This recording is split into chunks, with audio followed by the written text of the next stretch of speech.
Chennai shopping మాల్లో ఉగాది వేడుకలు.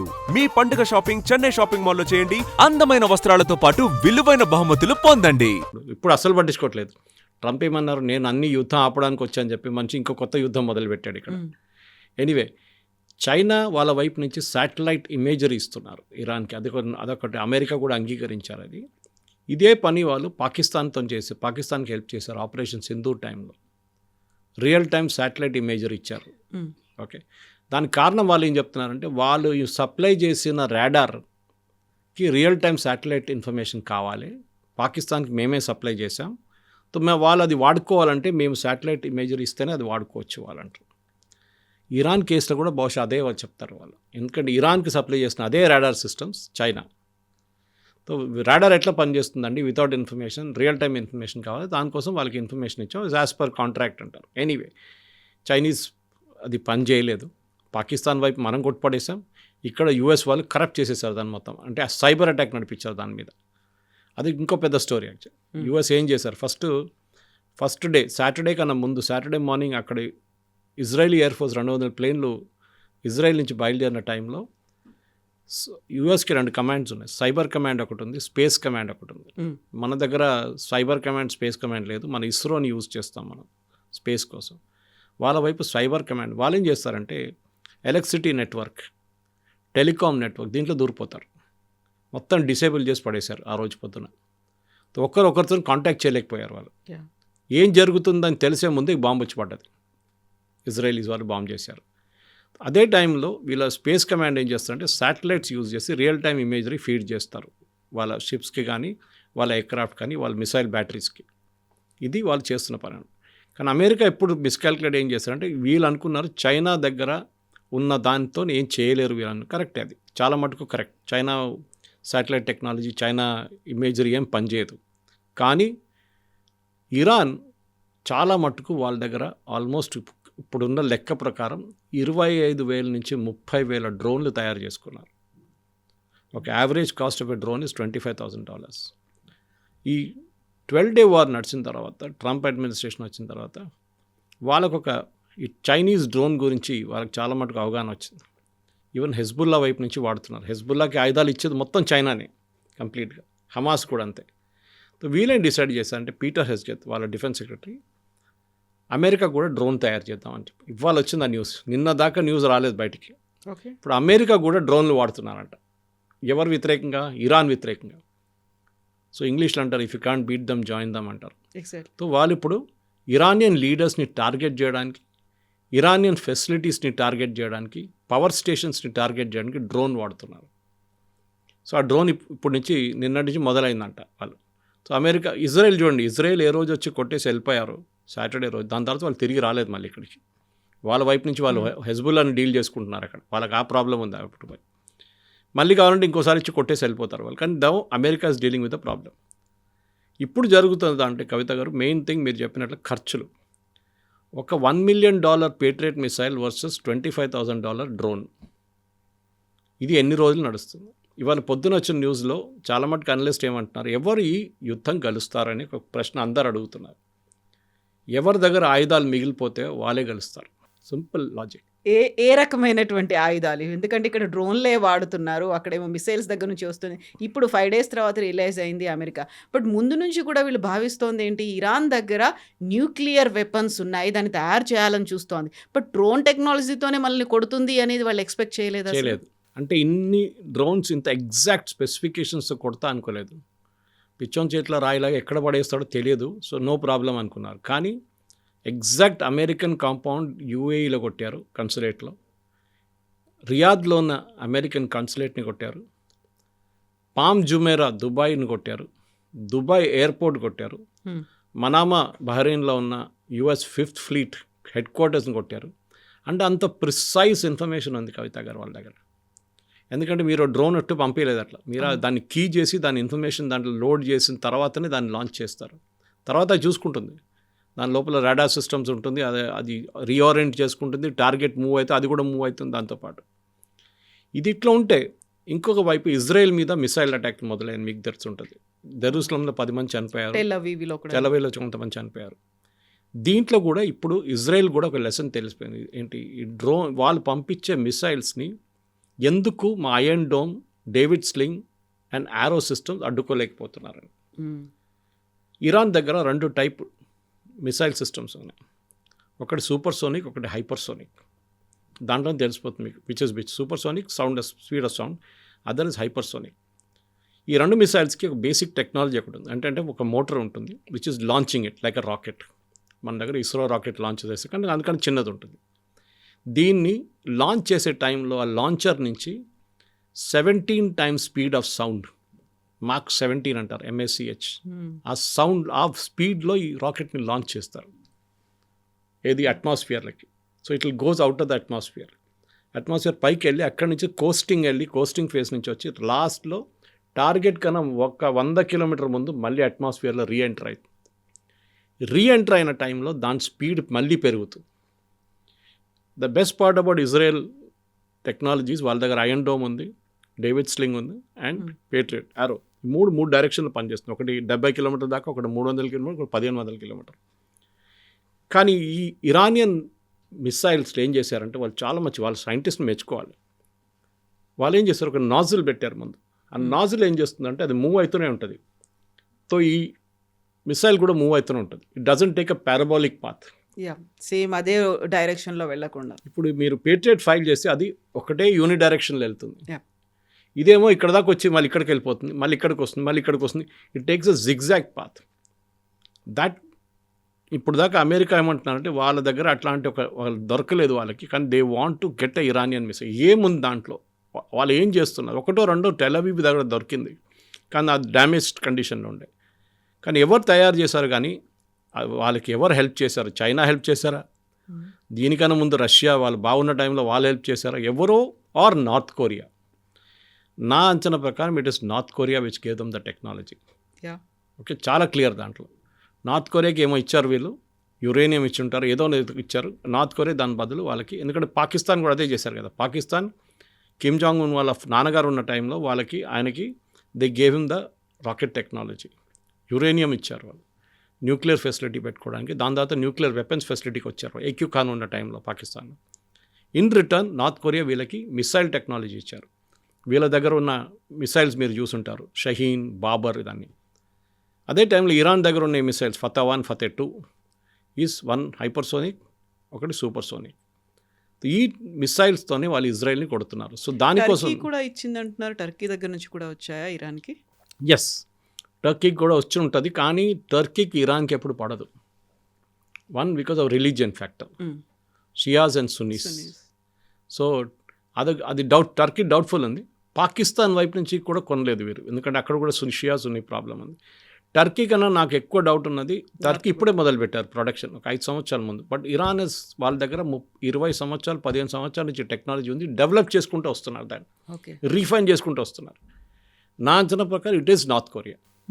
ఇప్పుడు ఖమేనీని కొట్టడానికి ఆయన దగ్గర ఉన్నటువంటి ప్రతి దాన్ని ట్రాక్ చేశారు, ఇంక్లూడింగ్ ట్రాఫిక్ సిగ్నల్ దగ్గర నుంచి అన్నీ హ్యాక్ చేసి పెట్టుకున్న తర్వాత వీళ్ళ దగ్గర డ్రోన్ టెక్నాలజీ ఉన్నదనేది అండర్ ఎస్టిమేట్ చేశారా? అసలు దాన్ని కన్సిడర్ చేయలేదా? వాళ్ళ దగ్గర ఏమీ లేదు, ఈజీగా లొంగిపోతుంది అనేటువంటి భావనలోనే ఉండిపోయారు. అక్కడ ఫెయిల్యూర్ అనేది కనిపిస్తోంది. డెఫినెట్గా ఫెయిల్యూర్ ఉంది. ఎందుకంటే ఇవాళ అదే అమెరికన్ డిఫెన్స్ అనలిస్ట్ అదే అంటున్నారు, ఈవెన్ యుఎస్ కాంగ్రెస్లోనే కొంతమంది అంటున్నారు, వీ అండర్ ఎస్టిమేటెడ్ ఇరాన్. ఒకటి వాళ్ళు ఏమనుకున్నారంటే టాప్ లీడర్షిప్ని కొట్టేస్తే ఎవరు కమాండ్ చేయడానికి ఎవరు ఉండరు వీళ్ళ దగ్గర. కాదు, వీళ్ళ సెనారియో క్రియేట్ చేసుకున్నారంట ముందే. దానికోసం చూడండి, ఆయన రాసిపెట్టి వెళ్ళారు, నేను లేనప్పుడు ఎవరిని ఎట్లా ఎలక్ట్ చేయాలని చెప్పి ఒక ప్రొసీజర్ రాసిపెట్టి వెళ్ళారు ఖమేనీ. ఆ తర్వాత ఇప్పుడు వాళ్ళ అబ్బాయినే ఎలక్ట్ చేశారు. ఆయన ఎన్ని రోజులు ఉంటారో తెలియదు, ఇజ్రాయెల్ తీసేస్తారు ఒక్కొక్కసారి. అది Mustafa Khamenei. So Mustafa is that, but doubtful, ఆయన ఎక్కువ రోజు ఉండడు, ఇజ్రాయెల్ చూసుకుంటారు అది. బట్ పాయింట్ అది కాదు, ఎక్కడో వాళ్ళ దగ్గర చాలా మంచి డిసిప్లిన్ కమాండ్ పనిచేస్తుంది. మీకు ఎట్లా తెలుసు? ఈ $1.2 బిలియన్ ఒక రాడార్ డ్రోన్ ఖతార్ ఎయిర్వేస్లో కూర్చొని ఉంది. దానితోని వాళ్ళు 5,000 కిలోమీటర్ దాకా ఉన్న మిసైల్స్ని ట్రాక్ చేయొచ్చు. అది ఇప్పుడు డెస్ట్రాయ్ చేశారు వీళ్ళు. $1.2 బిలియన్. ఎట్లా తెలుసు అక్కడ ఉందనేది? So satellite imagery is 1 very important thing. China definite, yes. దాని తర్వాత దానికి కావాల్సిన టెక్నాలజీ ఎక్కడ, ఈ ఎయిర్ ఫోర్స్ బేస్కి వెళ్ళేటప్పుడు వాళ్ళు it's highly protected. American air force base Al Udeid, చాలా పెద్ద ఎయిర్ ఫోర్స్ బేస్, 8,000 మంది ఉంటారు దాంట్లో. వాళ్ళకి ఎట్లా వచ్చింది ఆ ఇన్ఫర్మేషన్? ఇది పెద్ద ఒక ప్రశ్న కవిత గారు. ఎందుకంటే ఆ ఇన్ఫర్మేషన్ ఒకటి, దెన్ ఆ ప్రిసైజ్ స్ట్రైక్ కొట్టిన దానికి మెచ్చుకోవాలి వాళ్ళు. అక్కడిక్కడ వెళ్ళి పడలేదు, కరెక్ట్గా కొట్టారు. నేను చెప్పాను చూడండి, అమెరికన్ ఎంబసీ కరెక్ట్గా టార్గెట్ చేశారు వాళ్ళు. దుబాయ్ ఎయిర్పోర్ట్ కరెక్ట్గా టార్గెట్ చేశారు వాళ్ళు. ఈవెన్ సౌదీ అరేబియాలో ఉన్న టార్గెట్స్, అరామ్కోని టార్గెట్ చేయడం అంత ఈజీ కాదు. Even it's heavily protected refinery, దాన్ని కూడా కొట్టారు వాళ్ళు. బహుశా ఎక్కువ రోజులు ఉండలేరు, అదొక ఒకటి ఉంటుంది. నేను చెప్పాను చూడండి, ఎవరి దగ్గర ఎక్కువ రోజు ఆయుధాలు ఉంటుందని. అది అమెరికా దగ్గర ఎప్పుడైనా కన్సిస్టెంట్ ఫ్లో ఉంటుంది. వాళ్ళ కాంట్రాక్టర్స్ చూసుకుంటారు, వాళ్ళు తయారు చేసి ఇస్తారు, వాళ్ళ ఫ్యాక్టరీస్ ఓవర్ టైం పనిచేస్తారు, ఏదైనా జరగచ్చు. కానీ ఇరాన్ ఏం చూపించారంటే, మేము వెళ్తూ మిమ్మల్ని కూడా తీసుకెళ్ళిపోతాం అని చెప్పి వాళ్ళు చేస్తున్నారు. ఇప్పుడు చేస్తున్న దాంట్లో బహుశా ఒక గ్రౌండ్ ఫోర్స్ ఆపరేషన్ జరుగుతూనే ఇరాన్లో ఒక మార్పు రావచ్చు. దానికి నిన్న రాత్రి నుంచి CIA, Central Intelligence Agency, Kurdish Workers Party, Kurdistan Workers Party అని చెప్పి ఇరాన్లో, ఇరాక్ బార్డర్లో కర్డిస్తాన్ గ్రూప్స్ ఉన్నారు. వాళ్ళు ఒక రెబెల్ గ్రూప్, వాళ్ళు ఎప్పటి నుంచో ఉన్నారు. వాళ్ళు అప్పుడప్పుడు దాడి చేస్తుంటారు. ముందు ఇరాక్ మీద చేస్తుంటే, ఇరాన్ మీద చేస్తుంటే, అక్కడ సిరియా వైపు కూడా ఉన్నారు వాళ్ళు. అక్కడ వాళ్ళకి ప్రాబ్లం టర్కీతో ఉంది. వాళ్ళకి నిన్న ఒక 4 రోజుల నుంచి they are giving them training, ఆయుధాలు ఇస్తున్నారంట. అంటే వాళ్ళు ఏమంటున్నారు, మీరు ఇరాన్లో దూరి ఇరాన్లో ఉన్న అసెట్స్ మీద కొట్టండి, మేజర్ అసెట్స్ మీద. పవర్ ప్లాంట్ ఉండొచ్చు, రోడ్ ఇన్ఫ్రాస్ట్రక్చర్ ఉండొచ్చు, బ్రిడ్జెస్ ఉండొచ్చు, ఆర్మీ ఇన్స్టలేషన్స్ ఉండొచ్చు, రెవల్యూషనరీ గార్డ్స్ ఉండొచ్చు, వీళ్ళందరినీ మీరు కొట్టండి అంట. కవిత గారు మనకు మాట గుర్తుపెట్టుకోవాలి. ఇరాన్ చేస్తున్న అటాక్ ఎందుకు చేస్తున్నారు? సౌదీ అరేబియా మీద, అరామ్కో మీద ఎందుకు అటాక్ చేశారు? వాళ్ళ ఆయిల్ ప్రొడక్షన్ ఆపేశారు కూడా వాళ్ళు. ఖతార్ మీద గ్యాస్ ప్రొడక్షన్ మీద కొట్టారు. ఎందుకు? ఖతార్ గ్యాస్ ప్రొడక్షన్ ఆపేశారు. స్ట్రేట్ ఆఫ్ హార్ముజ్ బంద్ చేసి పడేశారు. మైన్స్ పడేశారు అక్కడ. బేసిక్లీ తాళం వేయలేము కదా, మైన్స్ పడేశారు అక్కడ. దుబాయ్ ఎయిర్పోర్ట్ మీద దాడి చేశారు. ఎందుకంటే వాళ్ళు ఆయిల్ లేదు, ఎయిర్పోర్ట్ టూరిజం వాళ్ళది. నిన్న చూసుంటాం మరి, దుబాయ్ మాల్లో క్రౌన్ ప్రిన్స్ అందరూ తిరుగుతున్నారు. ఎందుకంటే they give a confidence that everything is okay అనమాట. అది అర్థం చేసుకోవాలంటే జియో పొలిటిక్స్లో ఒక చాలా పెద్ద ఎక్స్ప్లెనేషన్ దీనికి ఉంది. అమెరికాలో నంబర్ 1 ఇన్వెస్టర్ ఇప్పుడు అమెరికన్ స్టాక్ మార్కెట్స్లో, అమెరికన్ AI కంపెనీస్లో అందరికన్నా ఎక్కువ పెట్టుబడి పడేది ఈ GCC కంట్రీస్. సౌదీ అరేబియాకి ఒక ఫండ్ ఉంది, దుబాయ్కి దానికన్నా పెద్ద ఒక ఫండ్ ఉంది, ఖతార్ ఫౌండేషన్ ఉంది. వీళ్ళందరూ ట్రిలియన్స్, బిలియన్స్ కూడా కాదు, ట్రిలియన్స్ ఇన్వెస్ట్ చేస్తారు అమెరికన్ స్టాక్ మార్కెట్లో, అమెరికన్ AI కంపెనీస్లో. దానికోసం మొన్న కొట్టిన ఒక డ్రోన్ వచ్చి కొట్టింది ఎక్కడ చూడండి, దుబాయ్లో అమెజాన్ వెబ్ సర్వీసెస్లో వాళ్ళ AWS ఒక సెంటర్ మీద కొట్టారు. ఎందుకంటే వాళ్ళకి తెలుసు దట్ ఆ ఇన్వెస్ట్మెంట్ దుబాయ్ వాళ్ళ రూలింగ్ ఫ్యామిలీ దాని మీద పెట్టుబడి పెట్టారు. కావాలని చెప్పి అమెరికాలో ఒక ఫైనాన్షియల్ ఒక క్రైసిస్ రావాలని చెప్పి వీళ్ళు ఇక్కడి నుంచి డబ్బులు ఎక్కడ పెట్టకూడదని చెప్పి, వీళ్ళ డబ్బులు వచ్చేది ఆయిల్ నుంచి, గ్యాస్ నుంచి, టూరిజం నుంచి, అది మీరు తగ్గించండి. అది కంప్లీట్గా ఫినిష్ చేసేస్తే వీళ్ళు అమెరికాలో పెట్టుబడి పెట్టలేరు. That is another thought process. కానీ అది కూడా ఎక్కువ రోజులు పనిచేయవు. ఎందుకంటే సేమ్ ప్రాసెస్. రేపు అన్ని గల్ఫ్ కంట్రీస్ కోపం వచ్చిందనుకోండి, అందరు కలిసి ఏం డిసైడ్ చేస్తారు, మనం అందరు కలిసి అటాక్ చేద్దాం ఇరాన్ అని. ఒకవైపు నుంచి అమెరికా కొడుతున్నారు, ఒకవైపు నుంచి ఇజ్రాయెల్ కొడుతున్నారు, మనం కూడా వెళ్ళి కొడదాం బాంబేలో. అది బహుశా జరగవచ్చు, కానీ ఇప్పుడు జరగట్లేదు. ఎందుకంటే ఎండ్ ఆఫ్ ద డే ఒక ఇస్లామిక్ కంట్రీ ఇంకో ఇస్లామిక్ కంట్రీ మీద యూజువలీ దాడి చేయరు. అది ఒక్కొక్కటే కాన్ఫిడెన్స్ ఉంది ఇరాన్కి. బట్ ఇరాన్ చేస్తోంది కదా ఆ పని, ప్రొవోక్ చేస్తున్నారు. మీరు అర్థం చేసుకోండి, వాళ్ళ సైకాలజీ అర్థం చేసుకోండి. మీరు చాలా సైలెంట్గా కూర్చుంటారు, మిమ్మల్ని వచ్చి నేను తిడతాను, 2 సార్లు తిడతాను, 3 సార్లు మీరు క్వైట్గా ఉంటారు. కొంచెం సేపు తర్వాత నేను ఒక రాయి చేసి కొడతాను, అప్పుడు మీకు కోపం వస్తుంది. అప్పుడు మీరేం చేస్తారు, మీరు పక్కన ఉన్న 10 మందిని తీసుకొచ్చి నన్ను కొడతారు. ఇది జరుగుతుంది ఇరాన్లో. They are trying to provoke. రండి మమ్మల్ని అటాక్ చేయండి. ఎవరిని అటాక్ చేస్తారు? ఇరానియన్ సిటిజన్స్ మీద అటాక్ చేస్తారు. ఇరాన్లో ఉన్న ప్రజల మీద అటాక్ చేయాల్సి వస్తుంది. ఎందుకంటే అక్కడ ఒక స్ట్రక్చర్ లేదు ఇప్పుడు. అటాక్ చేయాలంటే ఏదో ఒక ముల్లానో మౌల్వీనో పట్టుకోవాలి. వాళ్ళకుంటే వాళ్ళ చుట్టుపక్కల ఉన్న కాలనీ వాళ్ళు ఉంటారు, వాళ్ళు ఒక 5, 50, 100 మంది చనిపోతారు. అప్పుడు ప్రజల కోపం సౌదీ అరేబియా మీద వస్తుంది, ప్రజల కోపం UAE మీద వస్తుంది. అప్పుడు ఏమవుతుంది, గవర్నమెంట్ దగ్గరకు ప్రజలందరూ వచ్చేస్తారు. They will rally under a flag అంటారు ఇంగ్లీష్లో. వాళ్ళకి సపోర్ట్గా వస్తుంది. Death to America, death to Israel అంటారు. మళ్ళీ అది రివైవ్ అవుతుంది ఆ స్లోగన్ అనేది. That's exactly what they want. వాళ్ళకి ఏంటంటే ఇట్లాంటి ప్రొవోక్ చేసి లాస్ట్లో ఇరాన్ మీద దాడి చేస్తే, ఎస్పెషలీ గల్ఫ్ నేషన్, వాళ్ళకి అమెరికాతో ఇజ్రాయెల్తో వాళ్ళకి ప్రాబ్లం లేదు, అది రెగ్యులర్గా నడుస్తూ ఉంటుంది. కానీ ఏ రోజు సౌదీ అరేబియానో, యూఏఈనో, ఖత్తర్నో, లేకుంటే బహ్రెయిన్ వీళ్ళ మీద దాడి చేస్తే ఆ రోజు ఇరాన్ వాళ్ళ ప్రజల దగ్గర అంటారు, చూడండి మన వాళ్ళే మనల్ని కొట్టారు, మీరు మర్చిపోకూడదు వీళ్ళని, వీళ్ళ మీద మనం దాడి చేయాల్సిందే, రేపు ఒక సెట్ ఆఫ్ సూసైడ్ బాంబర్స్ కూడా తయారవుతారు కావాలంటే. గల్ఫ్ మొత్తం కంప్లీట్లీ నాశనం అయిపోతుంది, టూరిజం పోతుంది, గ్యాస్ ప్రొడక్షన్ ఫెసిలిటీస్ పోతుంది, ఆయిల్ ప్రొడక్షన్ తగ్గుతుంది. ఇది ఇరాన్ది లాంగ్ టర్మ్ స్ట్రాటజీ అన్నమాట. వాళ్ళు సక్సీడ్ అవుతారా లేదా అనేది ఒక పెద్ద ప్రశ్న. కానీ ఇప్పుడు చూస్తే అమెరికన్ అనలిస్ట్ కూడా అదే అంటున్నారు. ఒకటి economic warfare, second defence warfare, మూడోది ఇన్ఫ్రాస్ట్రక్చర్ వార్ఫేర్. డీసాలినేషన్ ప్లాంట్స్ మీద కొడుతున్నారు కవిత గారు ఇరాన్. ఎక్కువ న్యూస్లో రాలేదు. సౌదీ అరేబియా దగ్గర ఇప్పుడు కూడా డీసాలినేషన్ అంటే సీ నుంచి వాటర్ తీసుకొచ్చి దాన్ని ప్యూరిఫై చేసి డ్రింకింగ్ వాటర్ చేస్తారు. ఇప్పుడు కూడా సౌదీ అరేబియా దగ్గర మోస్ట్ ఆఫ్ ద నేషన్స్ గల్ఫ్లో 4 వారాలు డ్రింకింగ్ వాటర్ ఉంటుంది వాళ్ళ దగ్గర. మీరు ఒక 100 డీసాలినేషన్ ప్లాంట్ కొడితే అది 2 వారాలకి తగ్గిపోతుంది. మళ్ళీ మీరు ఇంకో 50 మీద కొడితే అది వారానికి వచ్చేస్తుంది నీళ్ళు. ఆలోచించండి క్రైసిస్ ఎక్కడికి దాకా వస్తుంది అనేది. అప్పుడు అక్కడ ఉన్న ప్రజలు ఏం చేస్తారు, పారిపోతారు. ఎవరు వీళ్ళందరూ? బయట నుంచి వచ్చిన ఎక్స్పాట్రియేట్ వర్కర్స్. వాళ్ళంటారు మాకు ఉండడానికి ఇది లేదు, సేఫ్టీ లేదు, తాగడానికి నీళ్ళు లేవు, మేమెందుకు ఉండాలని వెళ్ళిపోతారు. అప్పుడు వాళ్ళ ఎకానమీ మొత్తం పడిపోతుంది. వాళ్ళ కన్స్ట్రక్షన్ సెక్టర్ కానీ, వాళ్ళ ఇన్ఫ్రాస్ట్రక్చర్ సెక్టర్ కానీ, ఏదైనా పని నడుస్తుంది మొత్తం ఆగిపోతుంది. ఒక రకంగా మైండ్ గేమ్ ప్లే చేస్తుంది, exactly, use the right word. సైలెంట్గా ఒక స్ట్రాటజీని ప్లే చేస్తుంది. ఇవన్నిటిని సిఐఏ కానీ మొసాద్ కానీ ఐడెంటిఫై చేయలేదు. వాళ్ళు చేసిన తప్పు ఏంటంటే వాళ్ళు అనుకున్నారు దీని థాట్ ప్రాసెస్ అంతా ఖమ్నేయి దగ్గర ఉంది, ఇంకెవరు ఇరాన్లో ఆలోచించట్లేదు, ఆయనతో పాటుగా చాలా మంది పోయారు కాబట్టి ఈ స్ట్రాటజీ అంతా everything will go with them అని. కానీ వీళ్ళు మర్చిపోతున్నారు Iran is a highly literate country. అక్కడ నేను చెప్పాను బహుశా దీనికన్నా ముందు, మహిళలకి అక్కడ 99% లిటరసీ ఉంది అక్కడ మహిళలకి, విచ్ ఇస్ వెరీ చాలా యూనిక్ ఒక ఇస్లామిక్ కంట్రీకి. అది కూడా ఎంత స్ట్రిక్ట్ షరియా లా ఉన్న కంట్రీలో. ఆఫ్ఘనిస్తాన్ వైపు చూడండి, అక్కడ అమ్మాయిలు కాలేజ్ కంటే స్కూల్ కంటే ఎక్కడ వెళ్ళనియరు అక్కడ, కానీ ఇక్కడ వెళ్ళనిస్తారు వాళ్ళు. తెహరాన్ యూనివర్సిటీ కానీ మిగతా వాళ్ళు ఈవెన్ మెడికల్ ఫెసిలిటీ, వాళ్ళ health care is very good. And ఆ మహిళలు కూడా చాలా కీలకంగా క్రూషియల్ రోల్ ప్లే చేస్తున్నారు, ఇండైరెక్ట్గా ప్లే చేస్తున్నారు అనేది న్యూస్. కరెక్ట్.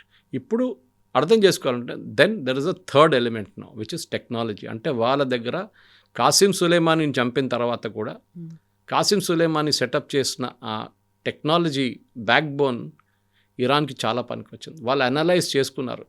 వాళ్ళ దగ్గర ఎన్ని రోజులు నేను చెప్పినట్లు ఈ మిసైల్స్ ఉంటుందో, ఈ డ్రోన్స్ ఉంటుందో అని చెప్పలేము, కానీ they stood up and fought. అది మనం అమెరికా కూడా ఇప్పుడు అప్రిషియేట్ చేస్తున్నారు. మేము అండర్ ఎస్టిమేట్ చేసాం, ఎస్, కానీ మేము ఇప్పుడు మార్పులు తీసుకొస్తున్నాం.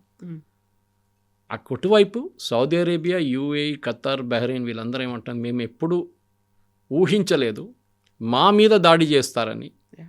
ఇప్పుడు మా మీద దాడి చేశారు, మమ్మల్ని ఇప్పుడు ఏం చేయమంటారు? మేము దే ఆర్ నాట్ రియాక్టింగ్. చూడండి, వాళ్ళు ఎవ్వరూ రియాక్ట్ కావట్లేదు. అది చెప్తున్నారు స్టేట్మెంట్. ఖత్తర్ అన్నారు we will not take this lying down. ఏం చేస్తారండి మీరు రేపు అటాక్ చేస్తే ఇరాన్, వాళ్ళు మీ మీద ఒక 50 మిసైల్ పడేస్తారు, 50 డ్రోన్లు పడేస్తారు, ఏం చేస్తారు? మీ మొత్తం మీ ఇన్ఫ్రాస్ట్రక్చర్, నేనైతే ఎట్లయినా పోయాను, నిన్ను కూడా ముంచేస్తానని చెప్పి అది చేస్తారనమాట. అది ఇప్పుడు స్ట్రాటజీ. బహుశా నెక్స్ట్ 3-4 డేస్లో మనం మాట్లాడుతున్న ఇట్స్ డైనమిక్ ఎవాల్వింగ్ సిచ్యువేషన్. మనం ఇవాళ సాయంత్రం రికార్డ్ చేస్తున్న కాదు, ఇవాళ రాత్రి దాకా సిచ్యువేషన్ మారిపోవచ్చు. కానీ the basic line of the story is, అది అంటారు never under estimate your enemy. Exactly. అది ఇజ్రాయెల్ అండ్ అమెరికా చేసిన తప్పు. ఇజ్రాయెల్ కన్నా ఎక్కువ అమెరికా. ఇజ్రాయెల్ వాళ్ళకి కావాల్సిన చేసేసారు, which is decapitating the regime. Top level తీసేశారు, దాని తర్వాత వాళ్ళు వెళ్ళిపోయారు. అమెరికాకి లార్జర్ ఇంట్రెస్ట్ ఆయిల్, వాళ్ళకి కావాల్సింది ఇరానియన్ ఆయిల్. అది ఇప్పుడు దొరకకపోవచ్చు. అండ్ ట్రంప్ కూడా వాళ్ళకి స్టేట్మెంట్ ఇచ్చారు, రేజా పాల్వి జూనియర్ మాకు అక్కర్లేదు, is a very good guy, but I want somebody from with in the establishment. ఎక్కడున్నా అదే రూలింగ్ ఎలీట్ నుంచి నాకు ఎవరో ఒక లీడర్ కావాలి. అది ఎవరో తయారవుతారో మనకు తెలియదు. కాస్ట్లీయెస్ట్ మాత్రమే కాదు, మోస్ట్ ఇంట్రెస్టింగ్ కూడా ఉంది. చాలా ఇంట్రెస్టింగ్. మీరు అనలైజ్ చేస్తే ప్రతి దానికి ఏదో మనం అది ఏదో అన్నీ ఐసోలేటెడ్గా జరుగుతున్నాను, కానీ if you connect the dots, there is a very very solid strategy behind it. And Iran ఎక్కువ మాట్లాడలేదు. ఇది చూసారా, ఆ రోజు వాళ్ళ మీద జరిగిన దాడి తర్వాత మేము వాళ్ళని చంపేస్తాం, వీళ్ళు చంపేస్తాం, వాళ్ళు చేస్తాం, ఇది చేస్తాం, ఎవ్వరు మాట్లాడదు. The president is still alive. ఆయన కూడా స్టేట్మెంట్ ఇవ్వట్లేదు. వాళ్ళు కావాల్సిన పని చేసుకుంటూ వెళ్తున్నారు. బహుశా ఒక సింకింగ్ షిప్ ఎస్, కానీ అట్ ద సేమ్ టైం వాళ్ళు నిలబడి కొట్లాడి ఫైట్ చేశారు చూడండి, అది మనం మెచ్చుకోవాలి. That is something that America ఇప్పుడు కాదు, ఇంకా నెక్స్ట్ వచ్చే యుద్ధాలు కూడా అమెరికా అది గుర్తుపెట్టుకుంటారు. Thank you so thank you much. Very much. Thank you.